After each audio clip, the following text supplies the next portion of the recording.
તો પાટણમાં સ્થાનિક સ્વરાજ્યની ચૂંટણીનું જાહેરનામું બહાર પડતા જ રાજકીય માહોલ ગરમાયો છે। એપ્રિલથી 11 એપ્રિલ સુધી ઉમેદવારી ફોર્મ ભરવાની પ્રક્રિયા શરૂ થઈ। છેલ્લા 2 દિવસમાં જ પાટણ નગરપાલિકામાં ચૂંટણી લડવા ઈચ્છુક ઉમેદવારો 100થી વધુ ફોર્મ લઈ ગયા। જો કે આશ્ચર્યજનક રીતે હજુ સુધી એક પણ ઉમેદવારે સત્તાવાર ફોર્મ ભરીને ઉમેદવારી નોંધાવી નથી। વહીવટીતંત્ર દ્વારા પ્રાંત ઓફિસમાં ચૂંટણી પ્રક્રિયા માટે ખાસ વ્યવસ્થા ગોઠવવામાં આવી છે। 11મી તારીખ નજીક આવતા હવે ફોર્મ ભરવા માટે ધસારો વધવાની શક્યતા છે।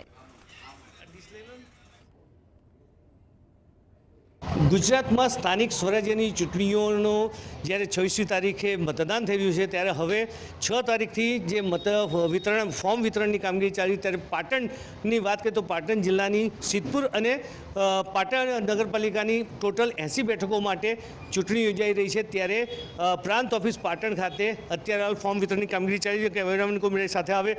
આ પ્રાંત ઓફિસ પાટણમાં અત્યારે હાલ પાટણ નગરપાલિકાના પ્રાંત અધિકારી તરીકે તેમની નિમણૂક કરવામાં આવી છે અને અહીંયા તમામ કહેવાય ને કે સજાવટ કરવામાં આવી છે। આ બાજુ કેમેરામેન દ્રશ્યો બતાવે। અહીંયા જે છે એ જે ફોર્મ લેવા આવશે અત્યારે હાલ એ ફોર્મ લેવા આવશે, એમની સાથે જે ફોર્મ ભરીને આવશે એમની ચકાસણી કરવામાં આવે। ત્યારે અત્યાર સુધીમાં લગભગ વાત કરવામાં આવે તો પાટણ જે કહેવાય પાટણ પાલિકા માટે લગભગ 95થી 100 જેટલા ફોર્મનું વિતરણ થયું છે। હજુ સુધી આ અત્યારે હાલ જીએસટીની ટીમ છે જે ચેક કરવા આવી છે, હજુ સુધી એક પણ ફોર્મ ભરીને આવ્યા નથી, પરંતુ ક્યાંક ને ક્યાંક ઉમેદવારોમાં આ વખતે ઘસારો જોવા મળશે।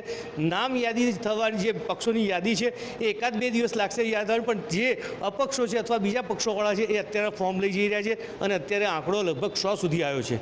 અલ્કેશ પંડ્યા, જીએસટીવી, પાટણ।